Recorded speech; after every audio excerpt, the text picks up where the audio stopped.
I call this January 17th, 2023 Board Meeting of the Sherburne County Commissioners to order. Please stand and join me in a moment of silence, followed by the Pledge of Allegiance.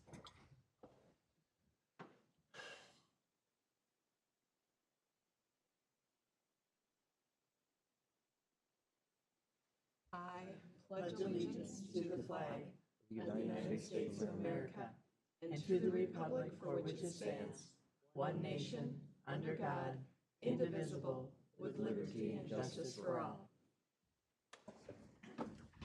Want to welcome everyone this morning for joining us, both here and virtually. With that, we'll move on to approving the regular meeting proposed agenda. I have heard of no changes, so it is as presented. Be open to a motion for that. So move. I'll second that. Motion and a second have been made. Any other discussion? Hearing none, all in favor, please say aye. Aye. Moving on then to item number 2 is our consent agenda. As I said last week at our annual opening meeting, that a consent agenda, at any time, something can be pulled from that agenda. It's best practice if we do that ahead of time and if you let the chair or our staff know about that so we can appropriately place that on the regular agenda. I have heard from no one that things are wishing to be pulled at this time, so I would be open to a motion to approve. So moved. I'll second that. Okay, motion made and seconded. All in favor, please say aye. Aye. Aye. Opposed, nay. Motion has carried. Moving on to agenda item number 3, announcements. And for me, as chair, I'd welcome announcements from commissioners as well as our staff. So I turn this over to Administrator Melselt. Thank you, Madam Chair, members of the Commission. Just a couple of quick announcements. Obviously, first and foremost is weather conditions. Just to note that Andrew's staff is out and trying to take care of the roads, but they are icy, and we are expecting more weather on Thursday. So it should be an interesting week. But just a caution for everybody to be careful driving out there. Second of all, a note with the holiday, on a 4-day week, we're pushing hard to make sure we keep up with everything. So if there's anything that you see or notice, if you'd give us a heads up as staff, then we can make sure that we're addressing everything. And that includes just small things like making sure we're going to get your new photos up, and I've got a coat rack going in the back room as well for you. So we'll be still working on those the next couple of days. Second of all, just a couple of issues. Just a FYI, the Northland Reliability Project, if you're not aware of it, that's a proposed replacement and upgrade of transmission lines that goes through Sherburne County. There are some upcoming meetings if you're not aware of them. If you're interested, I'll just pass this down and you can take a look at it. In addition, a little bit dated, but wanted to make sure that you and the public were aware that the Great River Regional Library has posted new hours for some of its branches and would like everybody to be aware of it, and then I'll post this online as well. I have the ones for Elk River, but I'll dig out the ones also for other major areas. And then on the future board agenda items, just under future workshops, Keisha and I forgot to put in there an early discussion on budget. So in February, we'd like to discuss the 2024 budget. I'd mentioned it before, but again, the concerns or the issues we have are that we'll have to be going out for bids for our healthcare costs, and thought it'd be a good time to discuss with the board that plus the other major budget drivers and get any direction the board may have on starting that. So normally we start that March or April, move it up to February this year. So apologies for omitting that off of the agenda. And that's all I have for announcements. Any announcements from commissioners or county attorney? Okay, I would just like to say I was made aware of this through email and then also at church when I was singing in the choir Sunday morning that we had a very nice article in the Elk River Star News with Senator Klobuchar's visit. So if you get a chance, we haven't gotten it to the government center yet, but it is out. And we really want to thank Elk River Star News for that great press with Joni covering that. So really appreciate that. Take a peek at it when you get a chance. And we were pulled together to give thanks for the $7 million that was received to go towards the 169 in County Road 4 project. Yes, which our congressional delegation all supported, so appreciate their support of that, so thank you. Moving on to the open forum, item number 4. Do we have people signed up? Yes, Madam Chair, we have 3 people signed up. Okay, great. Our first speaker will be Brett Collier from Big Lake, speaking on abatement and court agreement. Non-disclosure. Okay, thanks for people for being here today and for speaking, and you know our guidelines for this. We encourage the 3-minute time limit. Thank you, Brett, and look forward to your comments. Okay. Good morning, Brett Collier, Big Lake. Non-disclosure agreements and abatements. I learned something new last November. I found an article written by Mike Kasuba, if I'm pronouncing that correctly, published in July of 2019 by the nonprofit Public Records Media, stating that nearly 3 months before most Minnesotans knew that Google was interested in building in Sherburne County, local officials were putting together a public subsidy package for this multi-billion-dollar company. In addition, Public Records Media had obtained documents showing that these public officials agreed to be under a non-disclosure agreement, which apparently prevented these officials from speaking publicly about the project. A number of things. As described in this article, under Minnesota law, non-disclosure agreements cannot bar access to government data that is deemed public under Minnesota government data practices.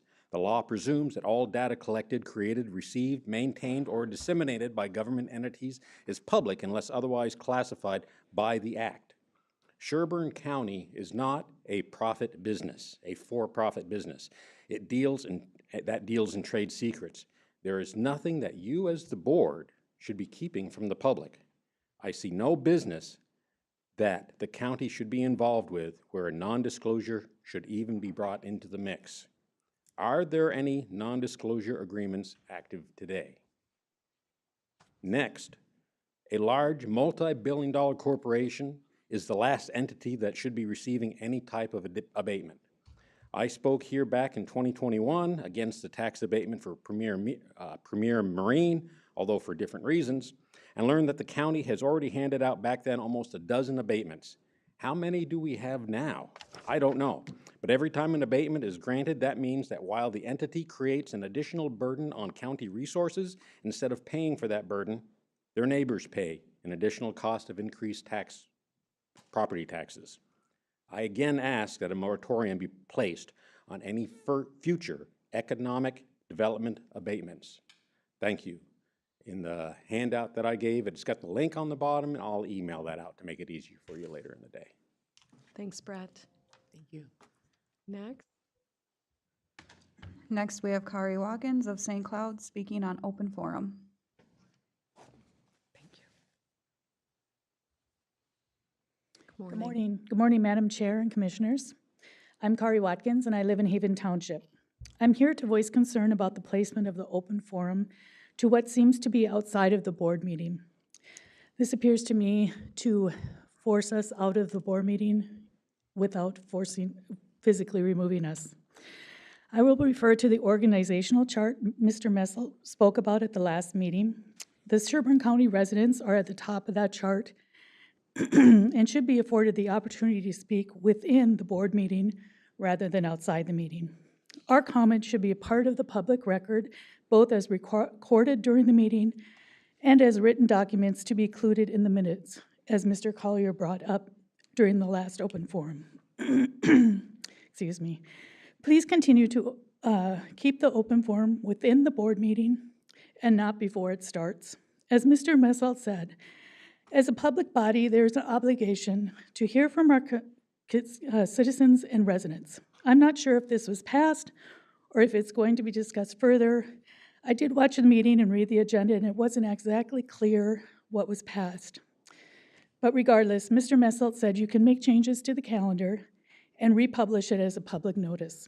So I'm asking you to keep the open forum as part of the meeting. Second, I'm very happy to hear that workshops will be included with the board meeting, and I fully support that decision. I'm also supportive of the possibility of moving at least some of the meetings to evenings. I will be following that discussion as well. That's it for me today. I'll come back to election integrity at a later date. or maybe Twitter will beat me to it. Thank you for your time. Thank you. Thank you. Next, we have Terry Dickinson of Big Lake with a welcome.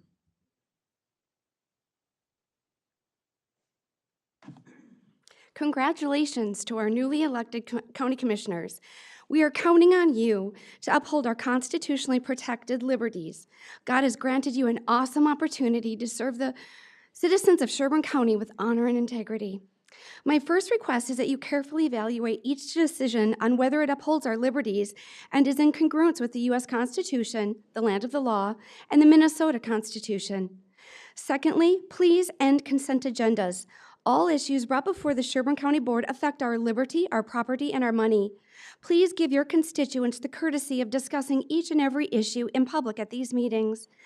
Ask questions. Please do not just rubber stamp the wishes of your staff, state politicians, or federal politicians. We are tax-paying, law-abiding citizens, and we deserve to see the process and have our elected officials actively involved in each decision. We want you to vote with a complete understanding, not a recommendation. You have been selected because you are trusted within your communities. We trust that you will not force upon us the political agendas of others, but protect our liberties. Thirdly, please pass a resolution that none of you may vote to enrich himself or herself at the expense of constituents. I use the solar fields as an example. If you stand to make money off decisions this board makes, then you owe it to your constituents not to vote on the issue. Thank you for listening, and I am excited to see how this new board represents we the people. Thank you. Thank you. Thank you, Terry. There is nobody else signed up, Madam Chair. Thank you. Okay, so we will move on to item number 5 now, our regular agenda.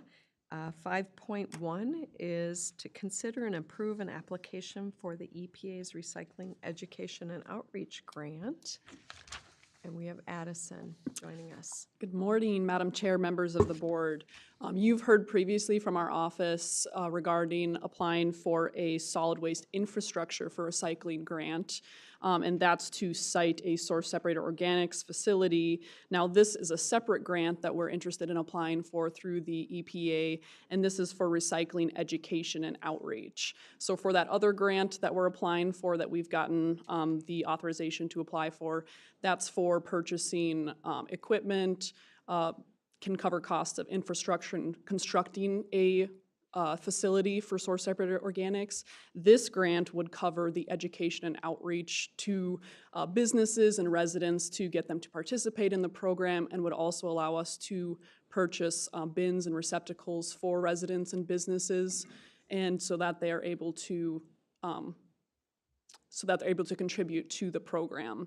And then through this, we would be looking at hiring on a temporary employee for program development so that they're able to come up with some outreach initiatives, some trainings and seminars that we'd be looking at implementing in schools and other businesses throughout the county that generate large amounts of food waste. And then we would use current staff for the long term to carry out the all the trainings and digital outreach that the temporary employee has generated for us. So today we're just looking for the approval and authorization to move forward on applying for that grant. And we're looking to apply for $2 million. Thank you, Ms. Otto, for that explanation. Are there any questions or comments, or I'd be open to a motion to approve and authorize the county staff to submit the application for a recycling education and outreach grant? Madam Chair? Yes. I was just curious, can you, the idea is to try to keep the organics out of our landfills that end up taking up space? Correct, yes. So what we're looking at through the Swiffer grant application is that we'd be hopefully directing 10,000 tons of organic material to this source separated organics facility. And so when you have organics going to the landfill, that's contributing to greenhouse gases in the form of methane. And so the idea with sending this to a different facility that's not going to the landfill is you'd have a reduced greenhouse gas emission of that methane. And it's also taking up volume in the landfill? Correct, Okay. yes. Thank you. Commissioner Halls? Madam Chair, Two questions. Am I allowed to ask two questions? Sure. Okay. So I was wondering if it wouldn't be appropriate to get an overview for the board on how an organic recycling program would be implemented from a homeowner's perspective or from a business perspective. That would be helpful. I don't know if it's a 5-minute, discussion or whether it's a longer discussion, but I'd like to know how it's going to be implemented. The second question I have is on the temporary employee. Is that a hired employee for the county, or is that a 1099 employee? So I'll answer your first question first. As far as residents and businesses, I can give a quick overview on kind of, we're still working through the specifics, but I can give you kind of what we've put together. For residences involvement, we would be looking at contracting with a company that would supply bags that can break down and compost, and then also bins. And then that company would keep track of what residents are signed up. And, if we wanted that information, which we'll have to report that to the EPA as part of this grant, then we can request that from the company. So that would be through kind of a contract with a third-party company.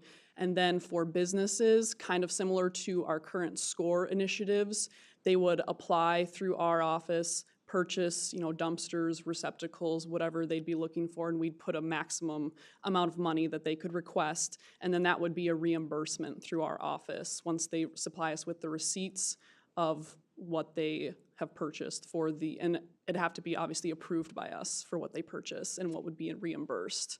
So that's how we foresee the residential and business participation in that program would look like. And then as far— Question, Ms. Otto, before Yes. you move on to the next one, but that would all be based upon voluntary participation? Correct. The resident or the business? Yes, yep, totally voluntary. Of course, we're gonna do a lot of outreach to try and get people involved and get more participation, but it is a voluntary program, yes. Thank you. And just one further clarification, how often would the organics be picked up?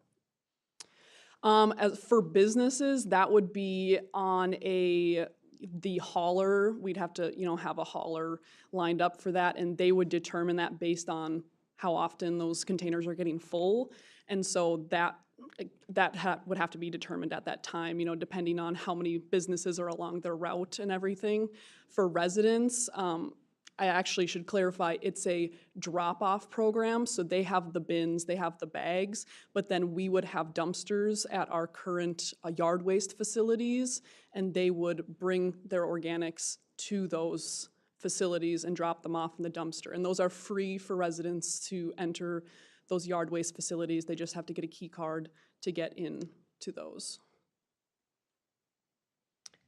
And then you had a question also about the staffing details with that. I don't know if you have. Yeah, so we originally were looking at doing like a Green Corps member or something like that to do kind of this programmatic development for us.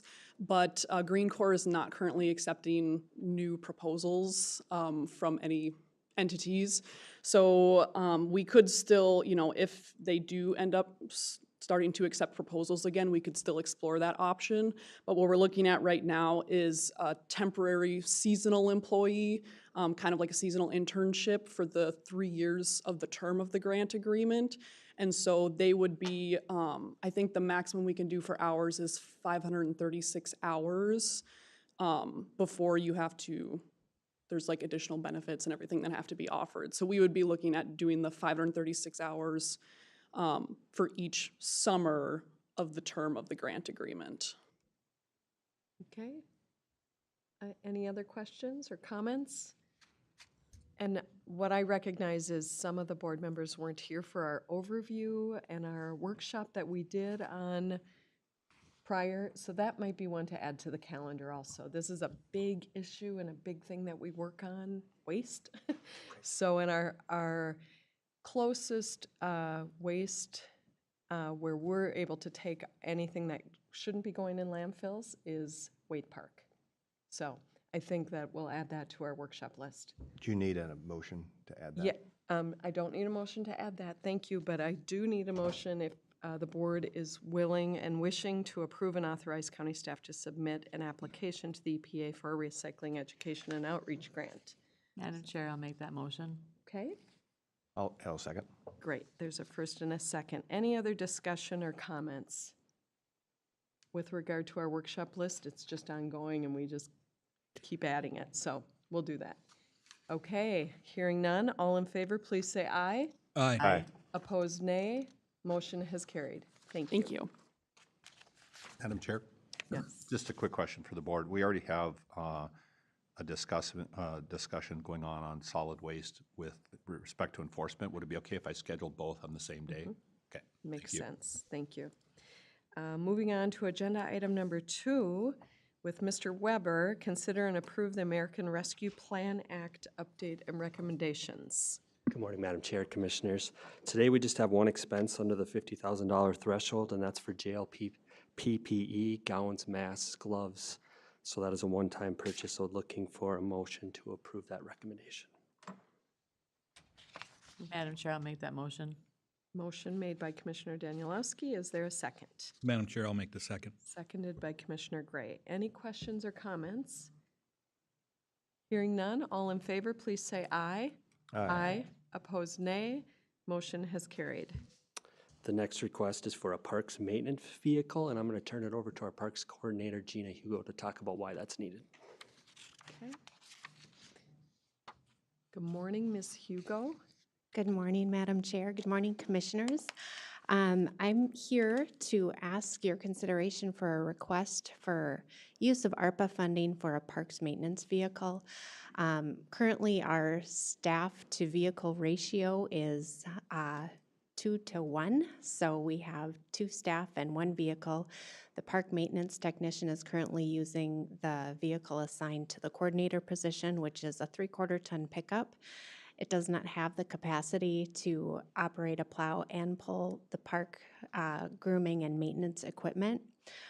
This is requiring the technician to make 2 trips to each park to plow out the parking lot with a pickup borrowed from the streets department after all of the intersections have been cleared, and then go back with the parks truck and the grooming equipment to clean up the parking lot with the snow blower and then groom the trails. So this equipment acquisition would greatly increase our efficiency, cutting his time on the road by half.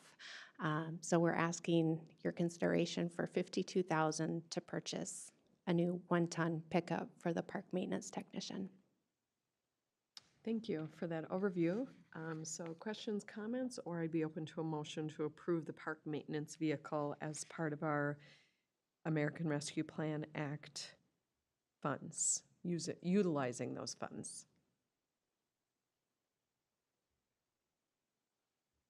I'll make that motion. Motion made by Commissioner Gray I'll second that. and a second. Any questions or comments? Hearing none, all in favor, please say aye. Aye. Aye. Opposed, nay. Motion has carried. Thank you. Thank you. Moving on to the broadband discussion.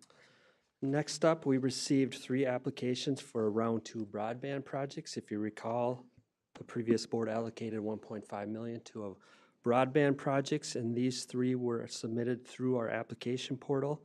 All 3 projects were also supported by the local townships, and each has supplied $5,000 to help fund the projects. I put the numbers on the RBA, so I'm not going to go through those individually. Keisha, can you bring up the map so we can visualize where these projects are? You can see they're in Blue Hill, Orac, and Livonia. I did circle a round 1 in Livonia. If you recall, we had a round 1, and that's where those projects were located. These would be more in the northern end of Livonia. We also have a scoring system I included in your board packet. So Keisha, could you bring that up as well?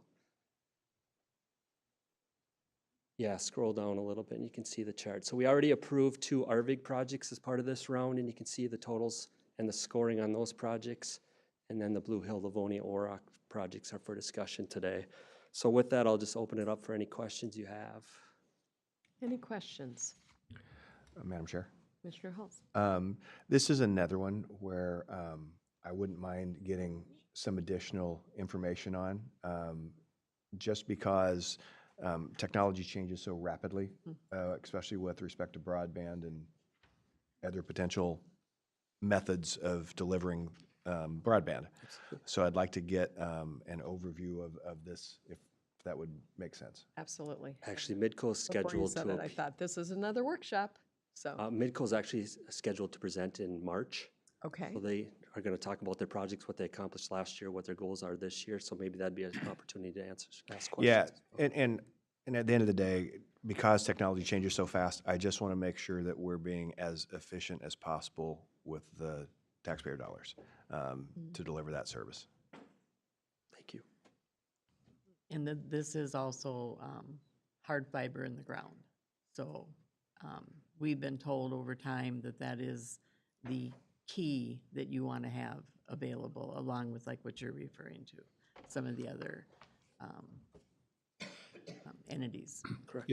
If the board wants, we'll expand that in March to talk about that. There are some other technologies. I know Representative Meekland has got some sort of a, I don't know if it's satellite system that he uses. So that whole last mile solution conversation would be great to have, yeah. And Commissioner Danielewski's correct. I mean, for most of people, it's going to be fiber to the home, but there may be those really difficult places. And as you noted, some of the technology has already gone away. The line of sight stuff has disappeared. It's just too problematic, even in a flat county, so, yeah.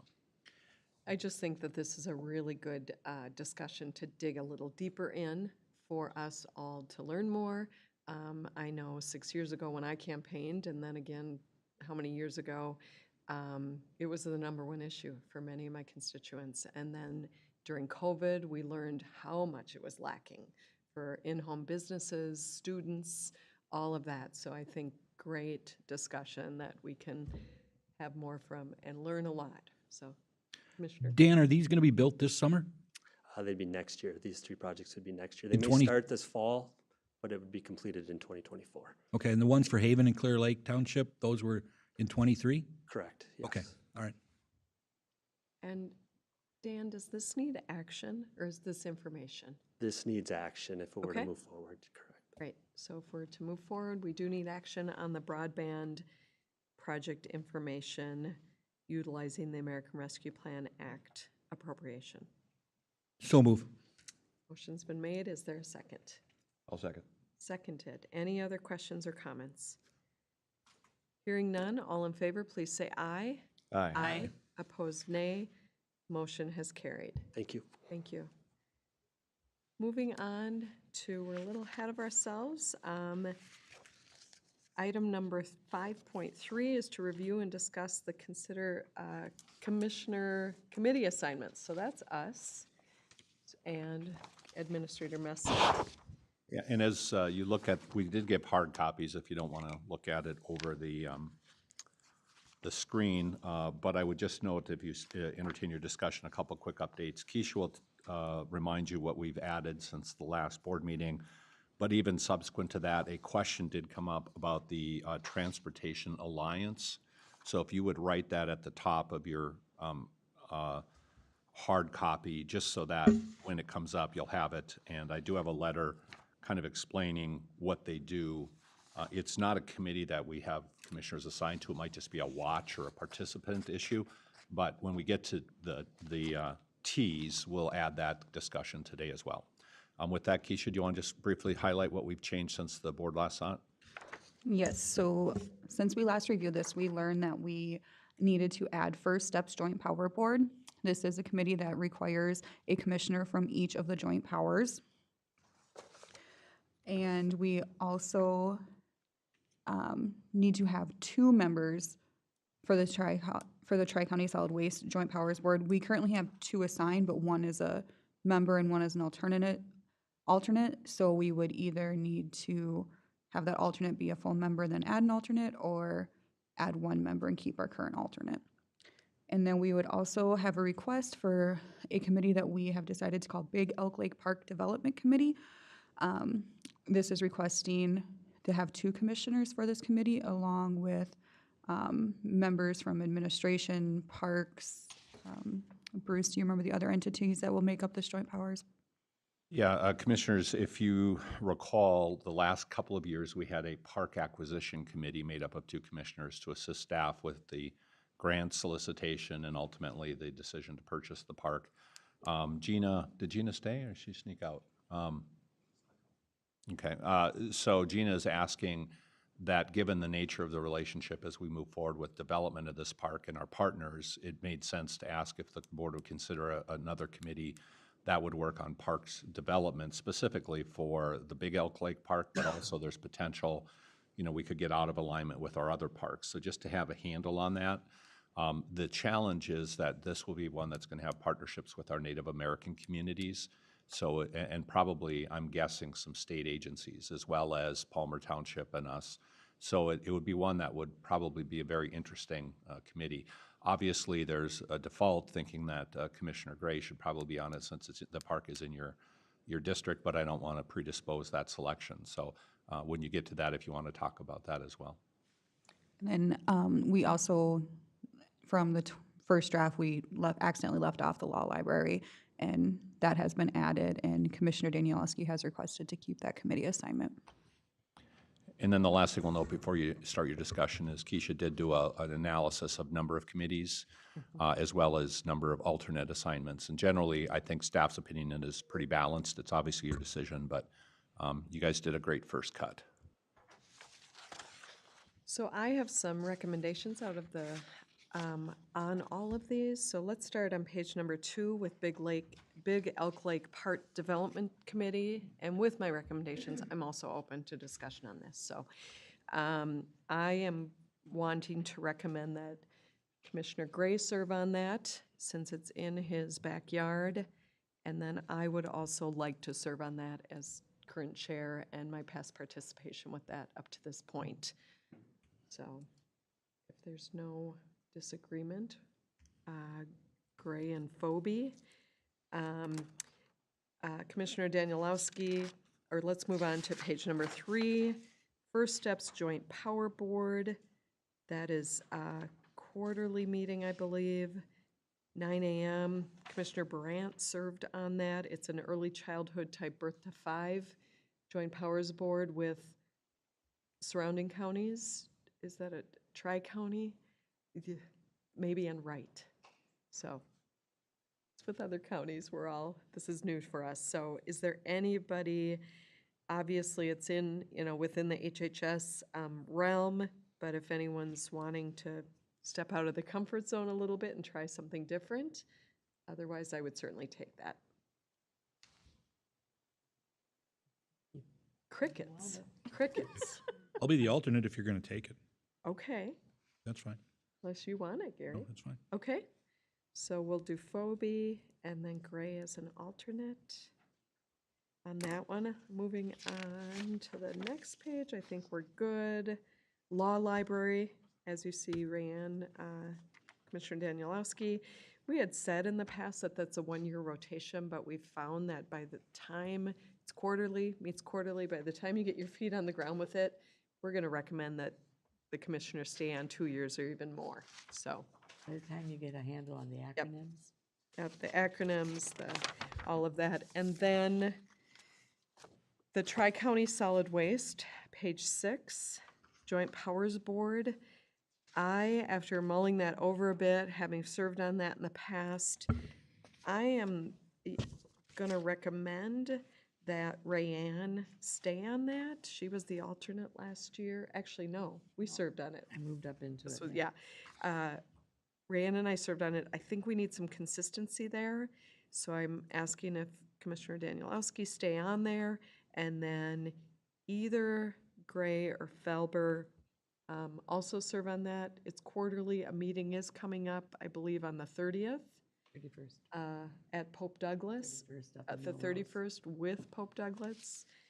So that's coming up pretty quickly. Any strong feelings here, Commissioner Felber or Gray? I'm certainly willing to do it. That's fine. Alternate? Yeah. Okay, so Felber and Danielewski with Gray as the alternate. And then, like you said, the next meeting is a Pope Douglas and the Tri-County Board meeting with them on the 31st, and it is in Melrose for this meeting, so. Could you make sure Yes, I'll send that. information is shared on that if you already haven't gotten it? Following this, all of these will be some have been connected. We've informed them of changes, but the rest will all be corresponded with over the next week or so. The Transportation Alliance was one that I brought up just as a question mark, kind of, is it something that we should have commissioners attending or assigned to? And we're all kind of up in the air with it a bit. Many other counties do. It's a statewide organization. I don't know. Andrew, do you want to talk about it anymore? Andrew goes to most of their things. Yeah. Thank you, Madam Chair, County Commissioners. Transportation Alliance has been around for about 125 years. It started off as the Better Roads Coalition back in the late 1800s. So they're probably one of the largest transportation lobbying organizations here within the state. They lobby for transportation funds year after year after year. They set up a number of meet and greets and like the transportation fly-in out in Washington, D.C. They do the Transportation Day down at the state capitol to bring in a bunch of the legislators, key chair people from the varying committees at the state capitol. Historically, Public Works has been paying for the membership to it, which is fine. We can continue on doing that. It's pretty small. It's just a couple $1,000s a year for the lobbying efforts that they do for us. I've always gone to the items and the meetings and activities at the staff level. We've talked about a few different scenarios. We can either, potentially assign a commissioner or two to be more or less a liaison. Otherwise, as mentioned in previous conversations, we can also just make sure that we're doing a better job of informing the county board from the staff level to the county board as activities and meetings and lobbying items come up. Sometimes they tend to be project specific or item specific, so it might be a variety of commissioners that may or may not be involved, so that if we kept it more at the staff level, that'd give us a little more flexibility versus having a commissioner or two assigned to it, but obviously it'd be at the will of the county board and your direction. Madam Chair, it's been my understanding that we are not by any means left out of, if there's opportunities to go out, if we feel that there's a need to help lobby for with our presence out in Washington, we can do that still. So I think that at this level, being as we do have our lobbying group that we work with, along with this being another lobbying arm, I don't know necessarily if there's a need for us as commissioners to be a part of it, if we have staff that are engaged and they can just let us know and keep us more informed on what the process is, but I'm open to whatever. Okay. Any others? Madam Chair. Commissioner Halls? Yeah, if the intent would be to have more of a liaison, someone that, a commissioner that's someone for Andrew to work with more specifically, and maybe just have a little bit more background as opposed to a full-on committee assignment, I'd be willing to do it. Okay. And I brought this, and it's kind of a question mark in my mind, and some of it comes to me when I'm with my Benton County Commissioners or Stearns in particular. They are pretty active. They're at every gathering. They do fly-ins out to Washington. I always say that feel like there's no harm in us showing our face at these things. Granted, they have their own lobbying platform, and they're lobbying in general for the entire state and for all of us and cities and everyone. So, but I think it can't hurt us to have a foot in the door a little bit with a commissioner. So I'd appreciate that. That's great. So I think we can put it on our list, and just Commissioner Halls will serve in that capacity this year. I might join you at times, but I'll let you know. So, okay. Did we cover all of the ones that needed attention? Keisha? To my knowledge, yes, I agree. We've covered all the ones that we had questioned. Okay. And Bruce? I think we're. Madam Chair, members of the commission, I believe you did. I would just note the Transportation Alliance is not unique, so that's good. There are a couple of other these committee assignments that the board has said it's important to be, tracking them more closely, even though we don't have a direct relationship. An example would be options. Commissioner Danielowski sits on the options board, reports back here because it's such an integral employer. It's unique because of the confluence between private business and service in this case in the Health and Human Services area. So this fits into that model, and obviously former Commissioner Brandt had a similar thing. So it's not too unique to do that, and we appreciate it. I think it's also important this board understands, since you're not doing the per diem and the mileage, it fits into your portfolio. It's not a mission creep issue. So I do appreciate that, and I think you'll find, Commissioner Hall said it'll be a really good experience to do that. Ultimately, it may lead to the opportunity to serve on the Transportation Alliance's board. There is, I believe, one county commissioner that serves on their board, but we're already a member, so this is just basically a focused commissioner to help on that. So thank you so much. Okay, so this is an action item. So I would need a motion to approve the 2023 County Commissioner Committee assignments as presented and amended. So moved. Okay, Commissioner Hall's moves. Is there a I second? will second it. Commissioner Felber, any other questions or comments? I just want to make one more comment that as you're out and about and you're meeting other commissioners or you're involved in these different things, if you see something that you think, you know what, we need to be at that table, please bring it back to the board or to me, and we'll consider that. So, all in favor, please say aye. Aye. Aye. Opposed, nay. Motion has carried. Thank you. Moving on to agenda item number 4, review, discuss, and consider approval of our county board meeting schedule. I think I will turn that over to Administrator Messert. Thank you, Madam Chair, members of the commission. Just a couple of things in terms of finalizing the schedule.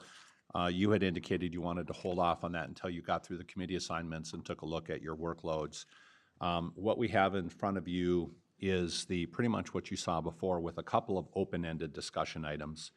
Keisha went so fast, so I got to get my paper copy, so thanks. Give me a sec here. She's really good at that. So the first thing is the discussion of, do you mind going back to the bullets for me? Sorry, I'm panicking here. There you go. All right, so for today's discussions, we have the overall calendar to discuss first.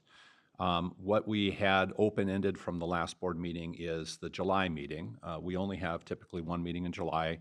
Right now, we're recommending it be held on the second Tuesday. That would accommodate the 4th of July holiday and the NACO annual conference. There was some discussion about whether you wanted to possibly pick, I believe it was the 3rd Tuesday, and we'll look at that real quick here.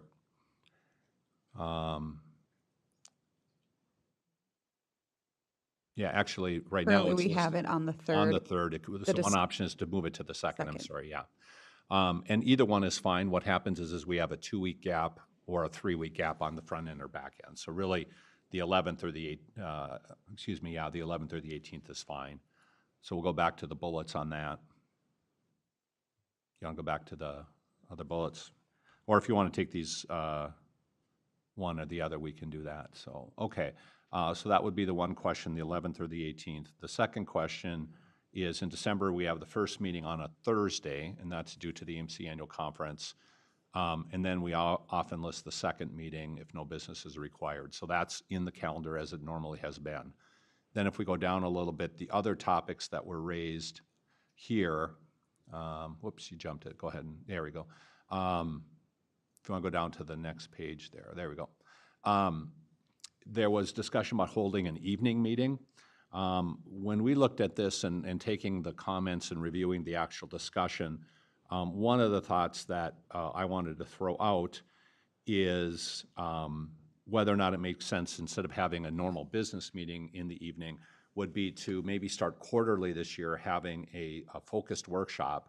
So we might take a topic that's of interest to the board, but also to the community, such as, let's say, the tax abatement and tax increment financing policies. and we would have a focus workshop, plus you could have a community engagement or listening session as part of an evening meeting. And then there's also the possibility that we could shift locations with that. So if we did 4 this year and 4 next year, you know, you would have 8 meetings out in the county over the next 2 years. And that could be an evening meeting, and we would decide what workshop you want to have. That limits the impact on staff, but also gets the ability to schedule time for the community to be involved. Perhaps even have a part of the agenda be a joint meeting with a city or a township. And so you could have some real creativity there. And then if the board feels that that's good, you could actually go, instead of 4 a year, maybe next year you go to 6 a year or something. So as an alternative to your discussion, just throw that out when we brainstormed it. And then the last question was the start time for open forum. We had thrown out, and it's on the proposed calendar, to start at 8:30, and then the regular business meeting at 9. The board can adjust that. You could start the open forum at 8:45, regular meeting at 9. Or if you just want to leave it as, you could start the open forum at 9 and then the regular meeting at 9:15. So those are kind of the 3 discussions for today: is the July meeting date, evening meetings, and then open forum. Okay, so I think let's work through this one at a time. Let's start with that July meeting date. Does anyone have strong wishes for the 11th or the 18th? And it works best for staff on the 18th? Well, we generally have a lot of staff that take time off around the 4th of July. I'm sure you guys have your own activities that you do too, so it would just impact the time that we would have and the staff hours we'd have to put that agenda together for everybody. So let's Yeah, Madam Chair, I just think keeping it on the 18th, it just keeps the same tempo. do it. Keep it on the 18th. Meet the third Tuesday anyway, just leave it on the 18th. Okay, so let's do July 18th for that meeting. Do you need a motion for each individual piece, or are we We'll gonna do do one? One at the end. Okay. Yeah, unless it gets too complicated. December, the first meeting on Thursday. Did we need to do anything with that? No, that's on the calendar, the 7th, because of the AMC conference, so we're good. Then moving on to the evening meeting proposal. Madam Chair? Yes, Commissioner Halls. So, over the time that we had since the last meeting, I had a similar thought, and we didn't talk about it, but as the administrator, I guess doing a special meeting here's my open thought for the discussion with the board. Having a special meeting that's not actually a regular meeting in the evening, I'm not sure if the public would feel like they're getting shortchanged.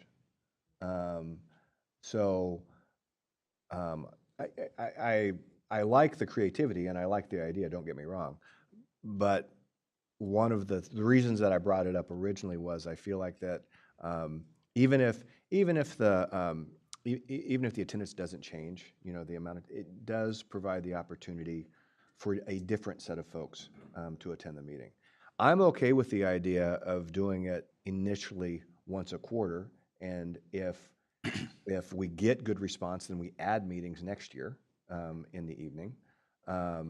But I feel like it's pretty important, at least in my mind, and I'm one voice of 5, but in my mind, it's important that we have an evening meeting that's a regular meeting that the public can attend, especially for those folks that it's difficult to get out of a day of work to come to. And I think if we started it as maybe the first meeting of the quarter this year, that would be the first meeting in March, for example. It's something that we can see how it goes, and it would sort of balance some of the staff's concerns, but still provide the public the opportunity to come to a meeting if they have to work during the day. I have no problem with that. I think that's a good idea to start with and see where it goes.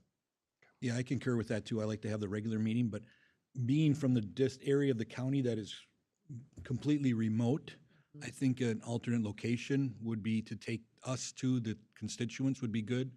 And there's plenty of facilities, you know, Clear Lake City Hall, Clear Lake Township, Haven Township, I think could accommodate us for a meeting. I think would be good to have not all 4 evening meetings, but at least a couple of them in the remoter areas of the county. I think would be beneficial. My understanding was that this would be a regular board meeting held at the county board, of the county. I wasn't gathering that you were talking about doing a, No, I would, that's where I was, but I'm just adding this Okay. to that discussion. I think that would, maybe take it out to them just as a thought, especially from myself being the farthest one away. And the district, as vast as it is out there, I have always wanted a meeting up in Zimmerman or Princeton. Do you guys know where that is? yeah, it's up 169 on your way to Malacca. I would love a meeting up in Zimmerman. I've always kind of talked about having a remote meeting up there once a year even, but, so very interested. Let's go back to Commissioner Hall's, feels strongly about an evening meeting, and perhaps we start with a quarterly this first year, see how that works, both for our public and our staff and us.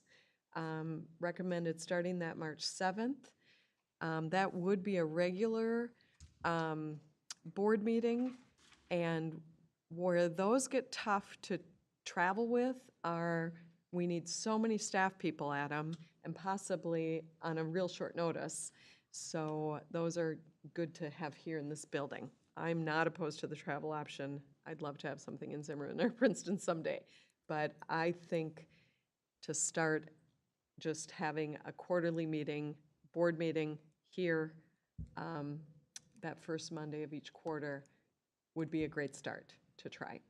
And Madam Chair, I think I would agree with that. Not with the idea of is if we did the quarterly meeting here this first year in the evening, we will learn what we don't know and then understand for next year what it would take to do a meeting out somewhere else. As far as, so if we did the evening meetings with that in mind this year, I think that we could look at with an eye to modify that for next year. Does that make sense? yeah. Yeah, but I concur with Lisa. I think we should, definitely look at the remote locations, because there are some facilities that, could handle it, even the technology-wise part of it. I think we'd be able to do that. And I think if people are okay with it, Administrator Messelt and I can wrestle with that a little bit, what that remote might look like, and maybe try to get something this year. And what it takes to take this show on the road. Yeah. I could play the accordion. That's it. Okay. Andrew might so find out where Clear Lake is. I think what we have agreed on is a quarterly evening meeting here, starting with March 7th would be our first. Okay? Do we have a start time of what time that evening meeting would start? So my suggestion would be 7. 7 p.m.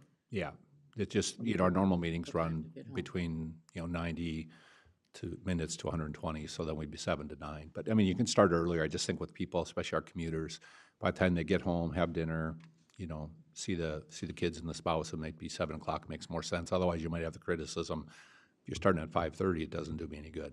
Yeah. And another caveat to that, March 7th is also all of the township annual meetings.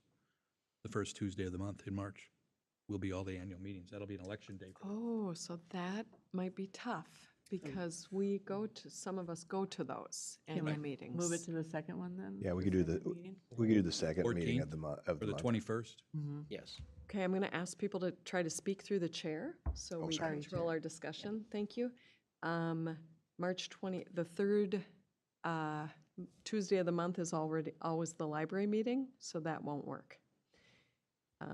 That's a standing meeting.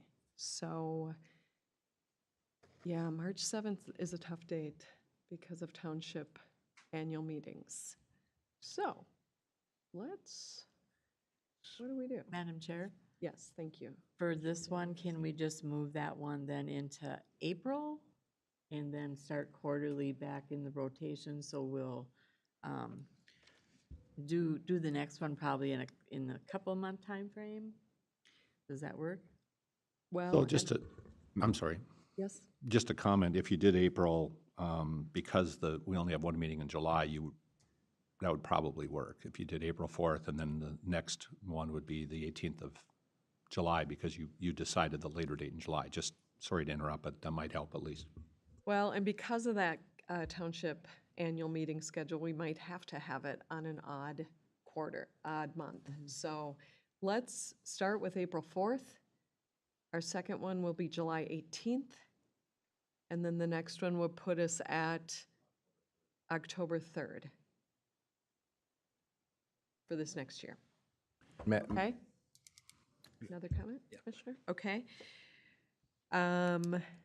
Great. Moving on to the start time open forum, that it was recommended by Administrator Messelt. Do you want to say any comments about that? Sure. Originally, we discussed, 8:30 and then start the board meeting at 9. But, I think since you're limiting it to 15 minutes, you could start it at 8:45 or you could start it at 9. It will be, just so you know, our plans are, it will be televised, it will be recorded, and attendance will be taken, and those who speak, it'll still be part of the minutes of the board meeting. It's just the start issue we're talking about. So at that point, I would suggest either consider 8:45 or 9, just knowing then that the board meeting, the business part of the board meeting will start immediately thereafter. So, and if I may make a few comments also, as I've talked with colleagues around the state, other commissioners, looked at statute, looked at schedules, there are some counties that don't have open forum. So it's not in statute, we don't have to have it. We in Sherburne recognize the importance of it, and we value it. We've always had it, that I know of, maybe not. Shaking her head no. So I haven't always had it. We value it, and we think it's important. We also want to support a flow of business here in the county and do what's best for our constituents, us, and our staff. So we're taking a lot into consideration here. I found it interesting that some of my colleagues in the state, they've decided not to have it. And so just a little side note on that. It is totally up to the board if we have it and how we have it. So open up the dialogue. Madam Chair, if I may, the objective here was to try to not have open forum interrupt the flow after all the announcements and everything. So having it start at 9 and then having everything else after, or if people really feel like they're being excluded from the meeting, which has been expressed here this morning, perhaps we could do the moment of silence, the Pledge of Allegiance, and then have open forum. That would still keep it away from the announcements and that kind of stuff, and then we could have a short break and then move on to the rest of the meeting. I don't know if that makes sense to everyone or not. Other comments? Madam Chair? Yes, Commissioner. Especially being as we are still going to be televising it, it will still be a recorded and in the minutes for anybody that speaks. It will be a matter of record, and it does just speak to the flow of the meeting. So I'm open to whenever the start time to be, and then followed with the remainder of the meeting. Madam Chair? Commissioner Hulse. I think the thing that's most important to me is that it's, wherever we put it, that it's still part of the public record, that it's still part of the minutes, that it's still recorded and broadcast. I think, I guess I don't understand, or if I could get some clarification perhaps from staff on the difference between what was originally proposed and having the open forum first and then the pledge and the meeting call to order versus what Commissioner Felber has suggested, which is we call the meeting to order, have the Pledge of Allegiance and the moment of silence, and then open forum. From a logistics standpoint on what you had envisioned, what would be the difference? Actually, that works just fine. The purpose of moving it was, first of all, was a recommendation from a best practices standpoint, because typically what occurs is you schedule 15 minutes, and some days nobody speaks. But we've also told staff, and we've told people who have business with the board to be here at a certain time. So now we have to give them a window, be here at 9 or be here at 9:30. Plus, we have to schedule public hearings, which are required by statute, and you can't start those before the time you post. So that becomes problematic. It got worse the last 3 or 4 years because there were times when a 15-minute open forum became 30 or 45 minutes. And that is at the discretion of the board chair. So the idea was if you schedule time separately, you're more focused, you're attentive to that, but then you conduct your business activities on a more of a regular schedule. Moving it to right after the pledge and the moment of silence is fine. It gives us what I would ask of the board though is just remember 15 minutes is 15 minutes then, because we're doing all of those other things. An example would be if we have somebody coming here to get a permit and they have a public hearing, you might take an hour of their day because they're going to be here early anyhow, then you add a half hour and that becomes problematic. From my standpoint, the other thing I would note is just the flow of the meeting. If we're doing proclamations and recognizing staff, if I know where that's going to occur and it's going to be right after the pledge, let's say, I can schedule those things better for you, so. And it would still all be, I'm sorry, Madam Chair, it would still all be a matter of record and recorded, and everything would be the same, it's just where it starts. Madam Chair. Commissioner Hulse. So the problem that I'm hearing that we're trying to solve, I think we could accomplish by still gaveling in, doing the Pledge of Allegiance, having an open forum, and then maybe at that point a short break, and then having a definitive start time to pick up on announcements. It would solve the same goal then, as far as you having a definitive time for to tell staff. Other than I wouldn't schedule the break, we can just go, you guys can break if you need so. So if there's, let's say, a real contentious issue and you get done with that and you're like, let's take 5 minutes, that's at the board discretion. For me, I would not recommend scheduling it. I just did it at 8:30 because, made sense. But no, I think it's fine the way that Commissioner Felber suggested it. Okay. The flow is fine. If it's important symbolically that you open your meeting, it actually makes the calendar easier too. It just means we just know where to place it, so, yeah.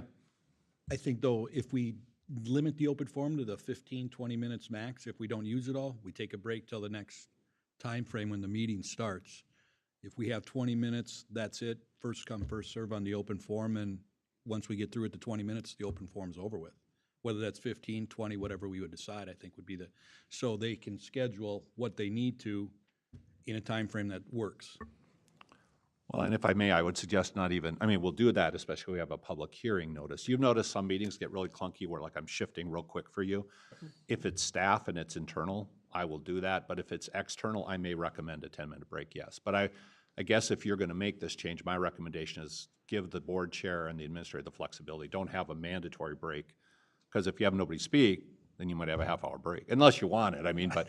But the idea is just know that if there's a short open forum, I can text staff real quick and get them here so we can continue with the meeting. Obviously, if you want a structured break, we'll put it in the policy, but I think just moving it to moment of silence, pledge, open forum, then you get a chance if you need a break, and then go consent and get on with your business. That makes sense, yeah. Madam Chair? Yes, That would be a Commissioner start time, Danielewski. thank you. That would be a start time of 9. Yeah. Okay, thanks for discussion. What I'm hearing is we are going to continue starting our meetings at 9. They will be gavelled in. We'll do a moment of silence and the Pledge of Allegiance, and we will go directly into the open forum. It will still be recorded. It will be part of the minutes. I am going to recommend the 15 minutes, and then with flexibility, with Administrator Messelt and myself determining whether we need a break or we move right on into business. Did I miss anything? Okay, No. great.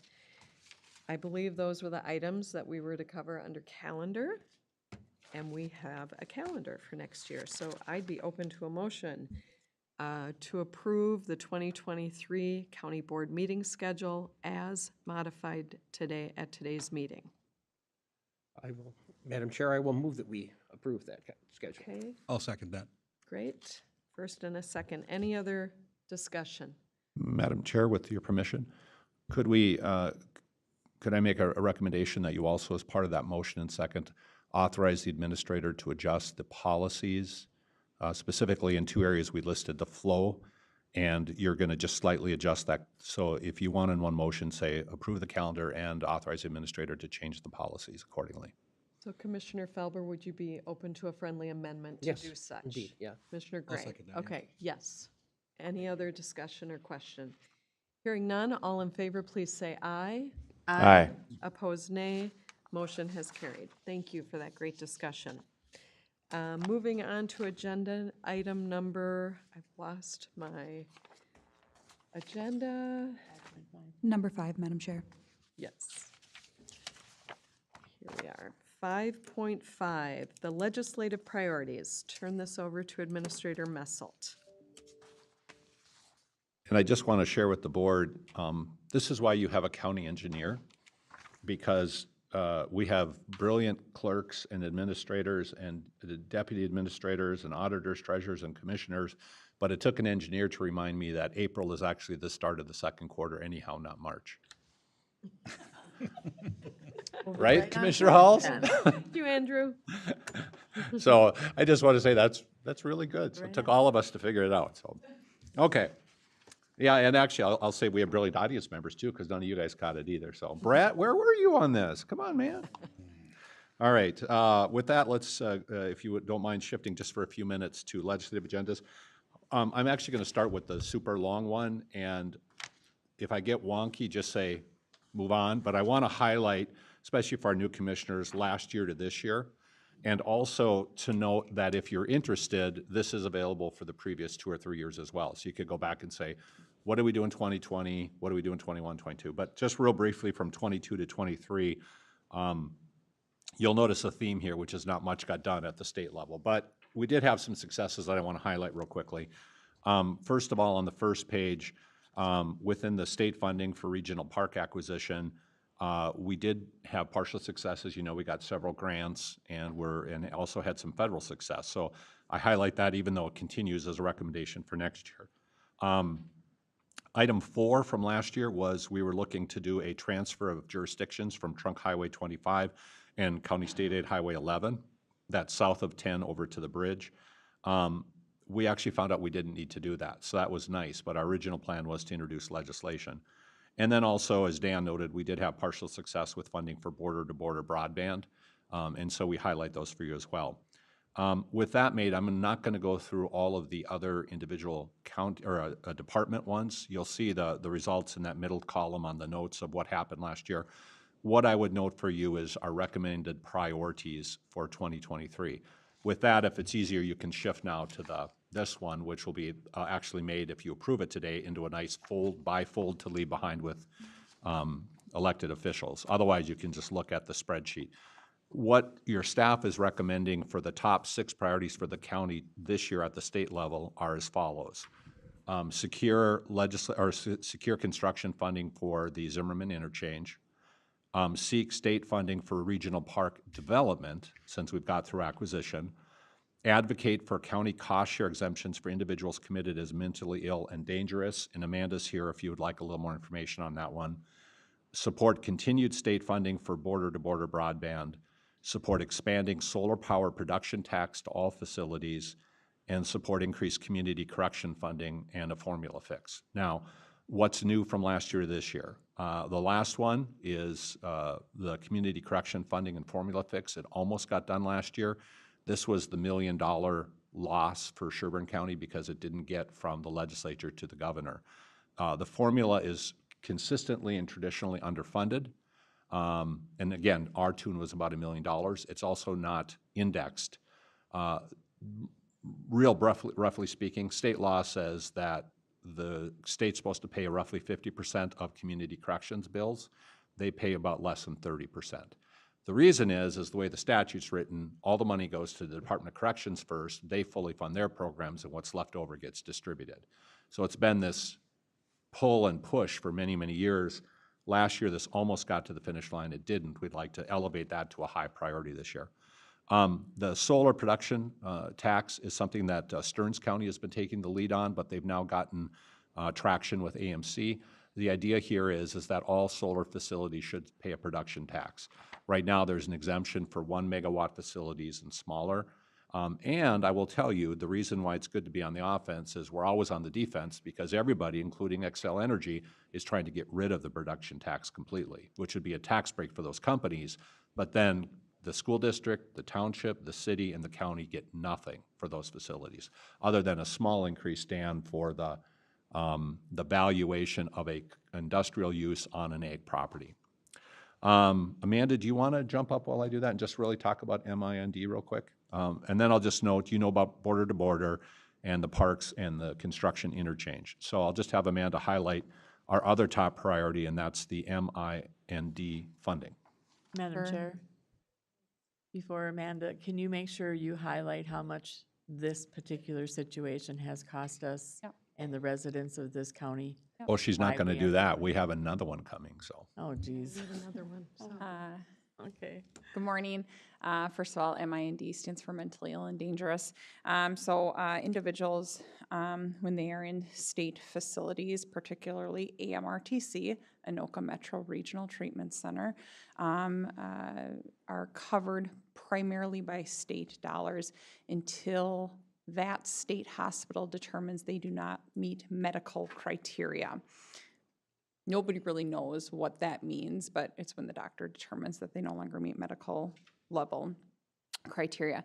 As soon as the doctor makes that determination, the county cost share starts ticking at 100%. For us to have an individual at AMRTC, it's $1,600 per day. And these are individuals that even though they may not meet medical criteria to be there, they are not appropriate for community release. So where we got some traction last year was 2 years ago. There was a particularly heinous crime in our county. That individual was later deemed mentally ill and dangerous. So again, not available for release. They no longer met AMRTC's definition of medical criteria, and so we then spent $1,600 a day. I forget how many days that individual was at AMRTC. They were waiting a bed at another state facility, St. Peter, and so they were in a state facility waiting bed for another state facility, and it ended up costing us $330,000 of unbudgeted taxpayer levy dollars. We currently have an individual who is at AMRTC right now, does meet medical criteria, will likely be headed toward an MIND, and right now the projected wait time to get into St. Peter is about 7 months. So we'll see where that turn comes up, but it's possible that we could have a repeat scenario, another unbudgeted taxpayer expense. Madam Chair, I'm sorry. This is an issue that affects almost all counties, not all every day, but often. There was a joint meeting of AMC, HHS, and Public Safety, really great, robust discussion about this and how much it is affecting different counties. So one person can cost your county millions before you're done with this. So that's the efforts behind this, and it is now an AMC platform position, legislative, one of their priorities going forth. So really difficult one and really costly to counties. So Commissioner Danielowski. Thank you. Amanda, can you tell us what the difference is when they're in the Anoka Ramsey facility as versus when they get into St. Peter? Because then that cuts off, the state then takes over, to my understanding. Yeah. So can you tell us what the difference is when both of them are state facilities? So again, St. Peter is a long-term / semi-permanent solution. AMRTC is not meant to be that, and so really AMRTC is you're there until you either are deemed competent or released for discharge, or in this case, awaiting a bed at St. Peter. Did that answer your question? That did kind of help, and I'm basically asking so the new commissioners can get a better understanding of the importance of getting this fixed, because it falls to our property taxpayers. Yes, it does. To pick this up, and sometimes it's frustrating because it kind of feels like, where's the state's incentive to move it when they can have us picking up the tab? Yeah, the state probably doesn't have an incentive. But again, that's the triangulation between counties, DHS, and then our state representatives.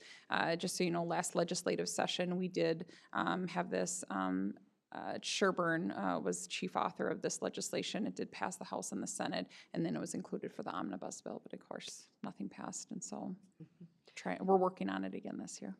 And correct me if I'm wrong, but once someone is placed at St. Peter, that is covered 100% by the state. It's not 100%, but it's Okay. close. It varies, but state facilities, so for instance, for us to have a individual in St. Peter's, roughly $20,000 a year, as opposed to this individual who's there at AMRTC for half a year at $300,000. And the other just major challenge is there aren't beds available. Correct. Just aren't. Yes. In Minnesota, in the Midwest, in the country. Yes. I mean, we've had juvenile situations that they're moved to other states, or juveniles from other states that are moved here.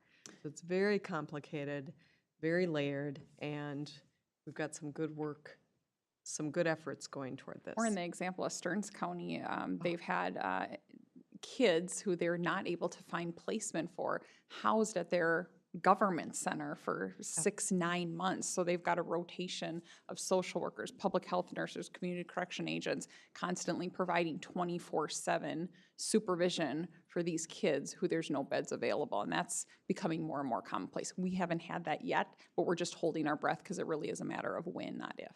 And there are a few other counties that have had their government center become. Absolutely, absolutely. And That's we have a some of contingency these. plan for when that happens to And us. then the other thing to think about is every staff person that's on, almost every staff person is being paid overtime.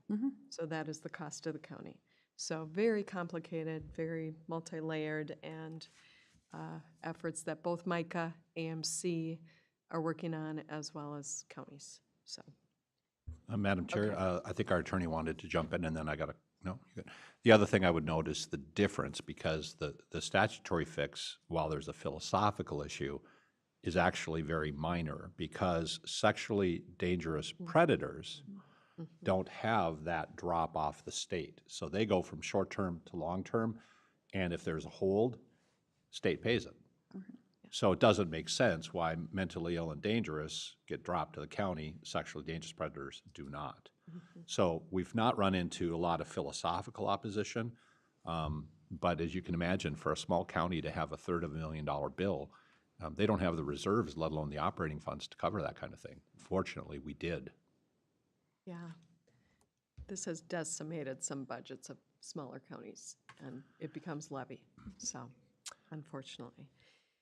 Okay. All right. So, So just a note then on the state, I want to highlight then the top three, and the reason they're listed and recommended as top three is because the first one is a county-only legislative request. That's typically going to be bonding or direct appropriations. That's for the interchange. The second one is regional park. Again, that's primarily county, but we're going to use our partners to try to pursue funding. Number three, the MI&D, as our Chair Phobie mentioned, we really are the lead county, the voice of this issue, but the lead organizations will be AMC. Amanda, is it part of the Maxis platform? It is part of MAXA, likely MICA, and our MICA lobbyist has already secured a chief author in the House. So it'll be a Sherburne Stearns. Right, and MAXA is the Minnesota Association of County Social Service Administrators. So you have MICA, MAXA, AMC all leading, but we're going to be the voice of that, probably one of the examples. So that's why I'm recommending those as your top three at the state level. Again, county only, county plus partners, and then others plus county lead. The other ones have other leads, and we're just there really in a strong supporting role. Before I answer any questions, very briefly, if you go to page 3 of the draft, and then if you want to go line by line, we can do that. At the very bottom of page 3, affiliate organizations. Generally, the county's taken a position that we support AMC's legislative priorities and MICA's legislative priorities. So it's just a policy platform that we support those. Even if we necessarily agree to disagree with individual decisions made at AMC or MICA, typically the counties support them from an organizational standpoint. So, well, you know, if 87 counties agree to something, even though it's not our high priority, we kind of accede to that. And then very briefly at the federal level, which is your last page, you'll see some similarities here. Number one is construction funding, again, for Zimmerman Interchange. Number two is that regional park development. Number three is rural broadband funding and access. Number four is infrastructure investment in Minnesota state and local projects. That's basically securing federal funds to the state. And then number five, a little different from your state, is we've typically had support for our veteran services officers as they seek federal resources through the CVSO Act. So those are the recommendations at the federal level, is those top 5, and at the state level, those top 6. With that, Madam Chair, members of the commission, I'll stand for any questions. I didn't bring the full staff complement here because they were quite similar to last year, but I think I can try to answer most questions. And then Andrew and Amanda are here for their priorities since they're very, top listed there. So this is an action item, so I would be open to a motion to approve the 2023 state and federal legislative priorities and strategies as presented. Madam Chair, I'll make that motion. Motion has been made. Is there a second? I'll make that second. Okay, second. Any other questions or comments? Hearing none, seeing none. All in favor, please say aye. Aye. Opposed, nay. Motion has carried. Thanks to staff for their work on that. And then the last note I'll make is I'm trying to schedule a Friday morning in December. I've got requests out to our state and federal. No, we're going to probably meet in February for a breakfast. Okay. Oh, did I said December? I'm sorry. Yep. Boy, we're having calendar challenges today. I don't know. Thank you. I thought I said January. So February. But the recommendation is a Friday morning because our House members are not in session. Senate's a little more problematic. So I will keep you abreast as we get closer to scheduling that breakfast. We will have a virtual option. We find that there's better attendance for that. And so that invitation is already out. Okay, thank you. So moving on to item number 6, Commissioner Correspondence Committee reports, upcoming meetings, future agenda items. Who would like to start? Let us know what you've been up to, what you've learned, and what we need to know. Madam Chair. From my perspective, even though the committee assignments weren't official yet, I did start meeting with both the economic development group to get some background on that, as well as the North Star piece as well. So those meetings went quite well. Staff was very supportive, and I appreciate everybody's indulging me in going into some of the background. Great. Thank you. Commissioner Danielowski. Thank you, Madam Chair. Attended a Wave Youth Center Building Committee meeting. The Wave Youth Center in Big Lake is looking to build a facility. They've got the land secured. Now they're working towards building specs and the cost and such. So that's an ongoing activity. I was able to attend the Minnesota Chamber State Session Priorities event, and that I found, this is my first one, I found it extremely, extremely interesting. It was a great opportunity to listen to some legislative leadership and be able to ask questions. I did point out in one of the legislative sessions that please look at adjusting the homestead valuations and expanding where the cap is and stuff, how highly important that is, because it hits our property owners hard. And they all agreed, so stay tuned. Hopefully they'll make some progress on that one.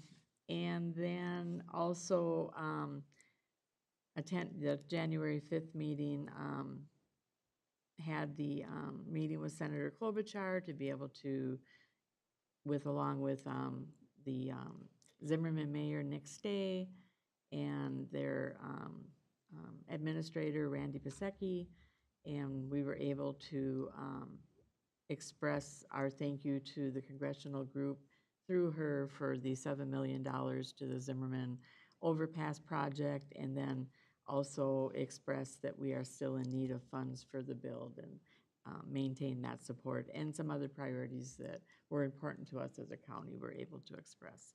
Had a special options board meeting.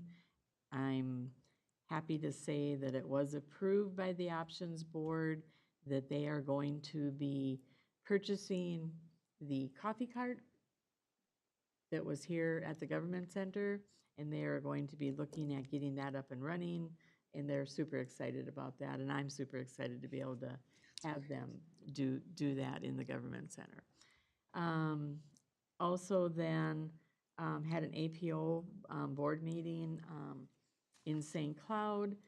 I was elected the chair, and then they elected vice chair, second vice chair, and third vice chair. So And the APO stands for? you're gonna, the St. Cloud Area Planning Organization, APO. We are a member of that organization because the county does have, we are in a portion of the St. Cloud area, so we are a member of that group. So that pretty much sums it up. Okay. Commissioner Felber? The only meeting I went to was the Metropolitan Emergency Services Board, and they instituted a new board or put a new chairman in. One of the big things that we really talked about there is, I mean, they're obviously still working and expanding and making the multi-county 800 megahertz emergency communication system more functional. They're getting a new contract with Dakota County. One of the things that they're going to try to get legislative funding for is that apparently in a lot of the schools, there are still dead zones, even with the 800 megahertz. And I know when they first came out, I had dead zones in areas that I worked at too. What they want to do is they want to put a bidirectional amplifier on all the public schools to make sure that there are no dead zones inside that school in an emergency. And also, something I thought that everybody would have, but I guess a lot of the counties couldn't afford to, is that the dispatch and the sheriff's departments don't have maps for all of these schools, you know, in the event of some sort of an in-school emergency. And that's something they're trying to make sure that there's funding for to make sure everybody has that. I know that we did it at Hennepin, but not everybody has that kind of a budget. The other thing that they brought up during their legislative thing that I found a little bit alarming was there was some talk at the legislature about getting driver's licenses for undocumented aliens, and that seems to me like a step in the wrong direction, and that could give us some real trouble at voting and things like that. So I'm hoping that that one doesn't go through. Other than that, that's about all I got. Okay, thank you. I attended the MICA conference with Lisa, Commissioner Foley. Educational experience, to say the least. I got a lot of learning curve. I did reach out to their executive director to include me on anything that he thought would be pertinent for me to be up to speed on and educated going forward. Then I had my first Soil and Water Conservation District meeting. I'll fit in real good with that group. A good group, good group to be with. And I'm going to meet with Francine Larson and go through and get brought up to speed more on that. So, yep, out doing the job. Great. And I met with Central Minnesota Jobs and Training Services Executive Director Barb Chafee, just to talk about some things coming up. I mentioned earlier the AMC, Health and Human Services and Public Safety, held a joint committee meeting just for an hour. It was fabulous, talked a lot about the mentally ill and dangerous situation and any things that overlap by those two committees. Attended the Community Adult Mental Health Initiative, which we have with surrounding counties. It's my first meeting there, so I'm getting to know a lot more. There's also people that sit at that table from Central Minnesota Mental Health, hospitals. Stay tuned. That's the first one for me. There was a joint meeting between the Princeton City Council and the Airport Advisory. They do that every year. Kick off their meeting, talk about projects that need to happen at the airport because that's funded under the Princeton City budget. So that was their annual meeting, and then also a Princeton Airport Advisory meeting.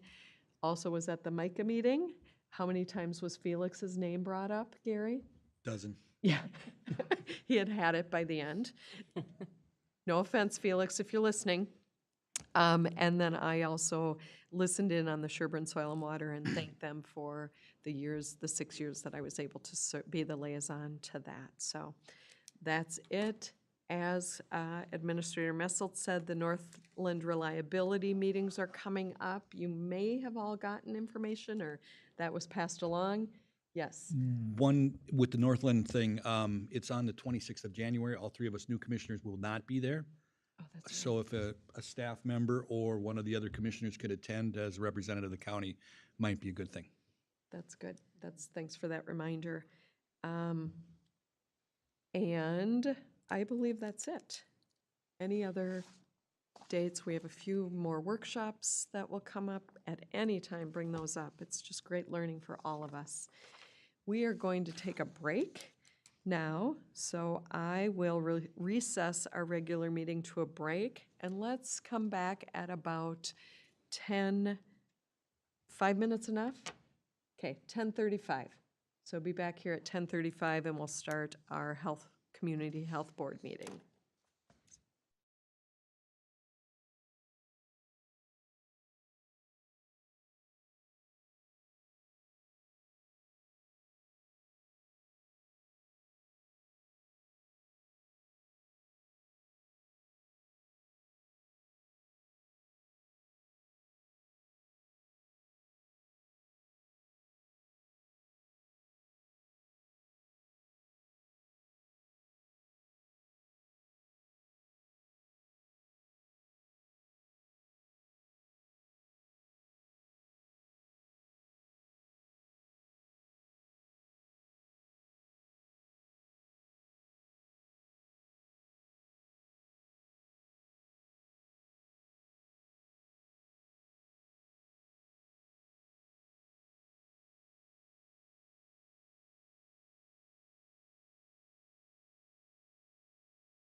We will reconvene our meeting and now open the Community Health Board meeting.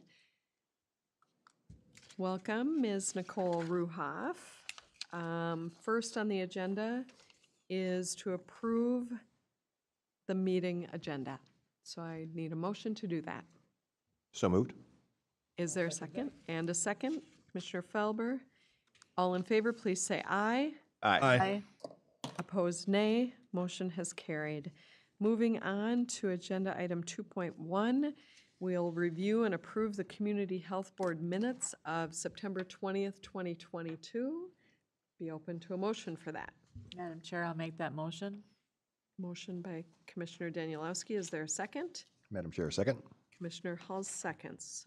All in favor, I'm assuming there's no comments. All in favor, please say aye. Aye. Aye. Opposed, nay. Motion has carried. Moving on to agenda item 2.2, the Community Health Services Administrator's Report with Ms. Nicole Ruhoff. Thank you. Good morning, Commissioners. Nice to be here. Welcome to those of you who are new to your role. I was there a few years ago, so it's always a learning opportunity. I have just a short update today, so I'll start with some division updates. Just to let you know that our WIC services are still a telehealth option, and that recently was extended again. So we're looking forward to hoping to have some in-person appointments again in the future, but that has again been extended. What I will say though is our enrollment has been up over the past 2 years, and so people have definitely been able to utilize the program well, having those telehealth options. And we do see clients in person as they request, but those requests have been pretty minimal. So. And WIC stands for? Women's Infants and Children Program. So we provide breastfeeding education, nutrition support, and counseling, and then provide a food package with prescribed foods that can be culturally assigned, but really healthy options, so a little bit different than some of the other food programs. Thank you. Another thing that we're excited to have available for our community is our partnership awards, so a community partner award. The statewide health improvement partnership has been offering these for several years, and we really focus on healthy eating, active living, tobacco use, and over the past few years, mental well-being. And so we're proud to announce that those are available again. You can find out more information on the website, and that's open till the 27th. We did expand it this year a bit more past our SHIP grant, and we are using some of our COVID recovery funds from the public health grant to offer more robust well-being community partner awards. So we're looking forward to see what our community members think they need and how we can respond to that. We do have a couple of new staff in public health. So we have a new public health nurse, Beth Backa. She joined us here at the beginning of the year, and a public service specialist, Chris Schaefer, and that was this fall. And then just one other update. I had updated back in September that we had seen a large amount of refugees in Sherburne County, and that has certainly continued throughout the year. I think we're close to 80 now at the end of the year. Most of those were from Ukraine during that community-sponsored type of program, and the other ones are the more traditional route, which typically have been less than 10 in years past. So certainly an influx and additional time and support from our staff to help them get settled in the community. Another update for our home visiting, our public health unit. We really worked hard in 2022 to reestablish our home visiting program. We have a new program called MESH, Maternal Early Childhood Sustaining Home Visiting, which I believe Commissioner Philby, you'll be serving on our First Steps Joint Board, and that is through the 4 counties, so Sherburne, Stearns, Wright, and Benton. And so working across the collaborative, we've been able to share funds, a regional program manager, and a regional data analyst. But really happy to see that our caseloads have grown. We're using a calculator to help kind of quantify the staff time, and for those families that have additional complexities, making sure we allot the right amount of time and resources for them.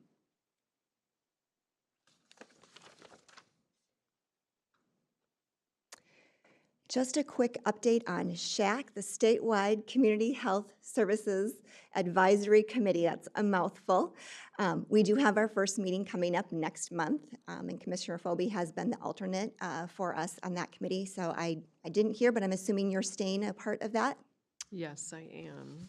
And I'm So trying to 4 meetings a year where we really have the opportunity to collaborate with the Minnesota Department of Health, commissioners, and our health boards and local public health officials. And so kind of a unique a community there where we really do try to collaboratively pose legislation, policy changes, grant fundings. And so I think it's been a very helpful committee, and we do a lot of other specific committees through there as well. So transforming the public health system, the public health emergency preparation oversight committee, and then other ad hocs as needed. Commissioner Taylor Clark is our chair this year from Stearns County, and she's done a great job this past year as vice chair. So we're excited to see some Central Minnesota leadership continue on that statewide committee. Another update from us back in August, every local public health agency in Minnesota, as well as the Department of Health, completed a cost and capacity assessment to really look at the state of public health across the state. We have varying abilities and strengths and gaps, and so this was an attempt per legislation to really get a handle on what that looks like across the state. And so in your files report, there is a legislative report. It is a pretty high-level report, so it doesn't have county-level data, but really shows across the grid like where we are doing well and what areas we may really need to provide some additional resources to.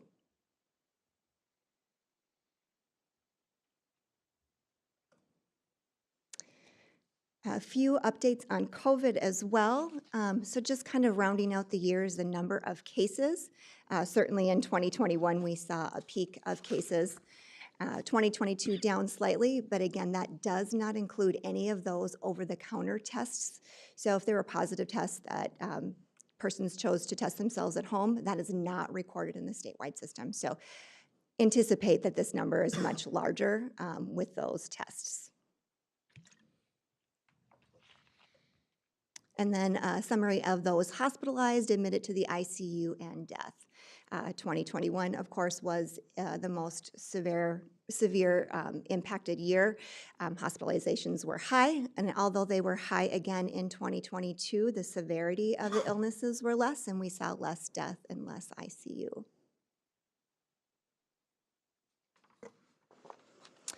We anticipated seeing some peaks in the end of 2022, and that really was held pretty low, and we're hoping that was partly because people were cautious and staying home when they were sick, vaccination, and also some of that natural immunity that we saw throughout the last 3 years. We do have this information, not quite in this format, updated on our dashboard, which is updated weekly, and then the Department of Health also updates theirs weekly, and that's on a Thursday. And that gives more of a general. So for the last few weeks, Sherburne County has been in a moderate level of disease. And so if you want to check those on Thursdays, that's a good indicator of kind of what's going on in our local communities.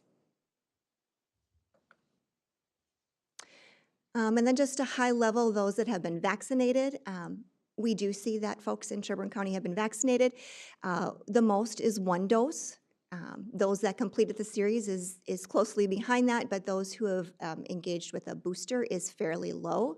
But the good news is those in that 50 to 65 plus range have gotten boosters, and those are the folks that we would be most concerned about with severity from COVID.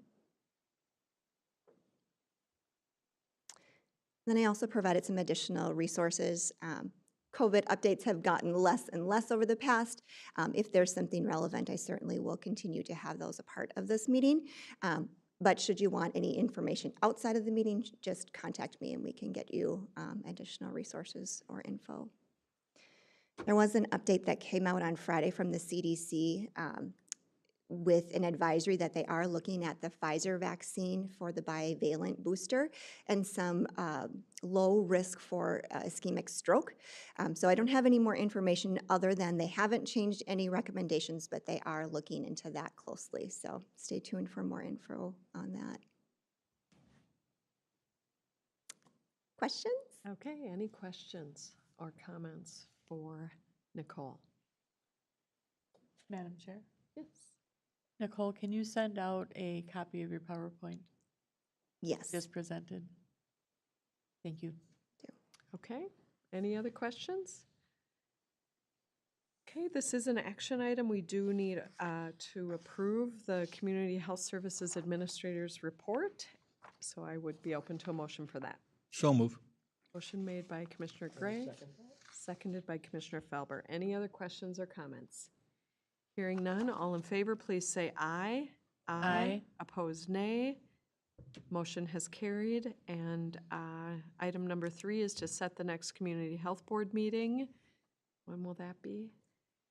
Do we know? Do we have Was a? it March 31st you were suggesting? Oh,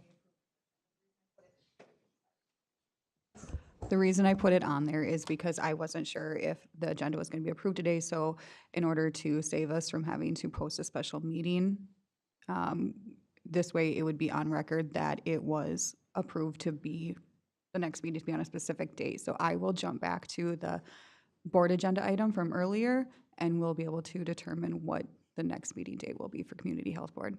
okay. Madam Chair?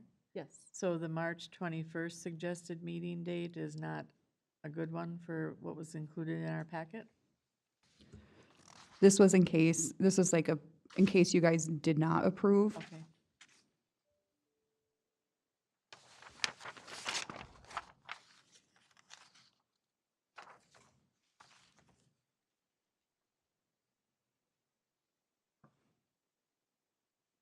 So just waiting on that date. The next Community Health Board would potentially be March 21st, yes. Okay, so March 21st is the date, so we would need a motion to approve that. Madam Chair, I'll make that motion. Moved by Commissioner Danielowski, seconded by Commissioner Felber. All in favor, please say aye. Aye. Aye. Opposed, nay. Motion has carried. Thank you, you. Nicole. We will close the Community Health Board meeting and open the workshop meeting. We have 3 workshops on our agenda for today. And why don't I recommend that we move back to the meeting room?